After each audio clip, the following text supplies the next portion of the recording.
Hello all, நம்ம இப்போ அஸ்யூம்டு mean method மூலமாக மீன் கண்டுபிடிக்க போகிறோம். Shortcut method. அதே வேல்யூ தான் வச்சுருக்கேன், டேபிள் தான், நமக்கு கம்பேரிசனுக்கு ஈஸியாக இருக்கும்ன்ட்டு. ஓகே, ஸோ இப்போ எக்ஸ்ஐ வரைக்கும் நம்ம அதே சேம் இது தான். இப்போ டிஐ கண்டுபிடிக்கணும். ஸோ டிஐ ஃபஸ்ட்டு வந்து எக்ஸ்ஐ மைனஸ் ஏ. ஸோ நம்ம வந்து இப்போ 12.5 அஸ்யூம்டு மீன் கேபிட்டல் ஏவாக வச்சுருக்கோம். ஸோ இப்போ ஃபஸ்ட்டு ரோக்கு என்ன வரும்? 2.5 மைனஸ் 12.5 இஸ் -10. அடுத்தது -5. 12.5 minus 12.5 0 தான் வரும். 17.5 minus 12.5 5. 22.5 minus 12.5 லாஸ்ட் கிளாஸ்க்கு 10 வரும். ஸோ இது வச்சு டிஐ கண்டுபிடிச்சாச்சு. இப்போ நம்ம என்ன பண்ணணும்னா, முன்னாடி எஃப்ஐ எக்ஸ்ஐ மல்டிப்ளை பண்ணோம் இல்லையா, அது பண்ணாமல் இந்த அஸ்யூம்டு மீனில் எஃப்ஐயும் டிஐயையும் மல்டிப்ளை பண்ண போகிறோம்.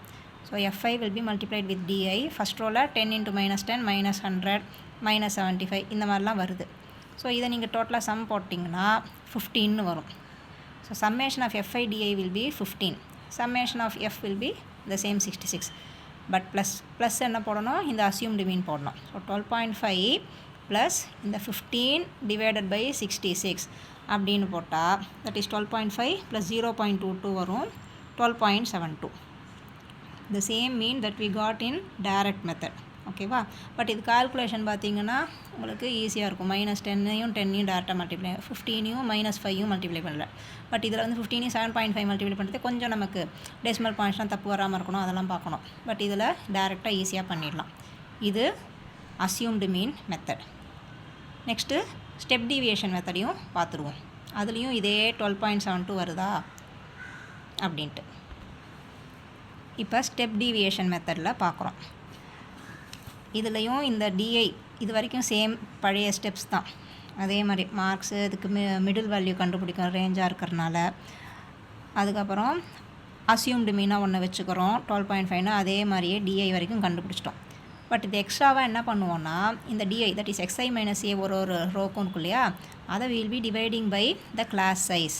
கிளாஸ் சைஸ் என்ன சொன்னேன் முன்னாடியே, upper limit minus lower limit that is 5 இந்த கேஸில். ஸோ யூஐ வந்து இப்போ -10/5ங்கிறது -2 ஆகும். இது -1 இந்த மாதிரி ஆகிடும். இப்போ அவசரப்பட்டு நம்ம இதை சம் பண்ணிடக்கூடாது. என்ன பண்ணோம்? எஃப்ஐயையும் யூஐயையும் மல்டிப்ளை பண்ணணும். ஸோ எஃப்ஐ 10 யூஐ -2ங்கிறது -20 -15 இது மாதிரி நமக்கு வேல்யூஸ் கிடைக்கும். ஃபார்முலாவில் வந்து பார்த்தோன்னா அஸ்யூம்டு மீன் தட் இஸ் 12.5 அஸ்யூம்டு அது ப்ளஸ் இந்த சம்மேஷன் என்ன வருது? 3 வருது. 3 divided by total frequency is 66 into class size. இது ரொம்ப முக்கியம், இதை மறந்துடக்கூடாது. இதை மறந்தால் நமக்கு வேல்யூ சரியாக வராது. ஸோ இப்போ பண்ணுறதே 12.5 ப்ளஸ் 15/66 0.22 வரும். அதே மாதிரி 12.72. ஓகேவா? இப்போ நமக்கு ஒரு கேள்வி வரலாம், இந்த அஸ்யூம்டு மீன் எப்போவுமே 12.5 தான் இருக்கணுமா? இந்த மெத்தட்லையும் சரி அஸ்யூம்டு மீன் மெத்தட்லையும் அவசியம் இல்லை. நம்ம ஒரு வேல்யூ ஃபிக்ஸ் பண்ணணும். இப்போ சப்போஸ் நம்ம 7.5 ஃபிக்ஸ் பண்ணி எப்படி வருதுன்னு பார்ப்போம். ஸோ இதுதான் நம்மளோட அதே சேம் டி வரைக்கும் சேம் தான்.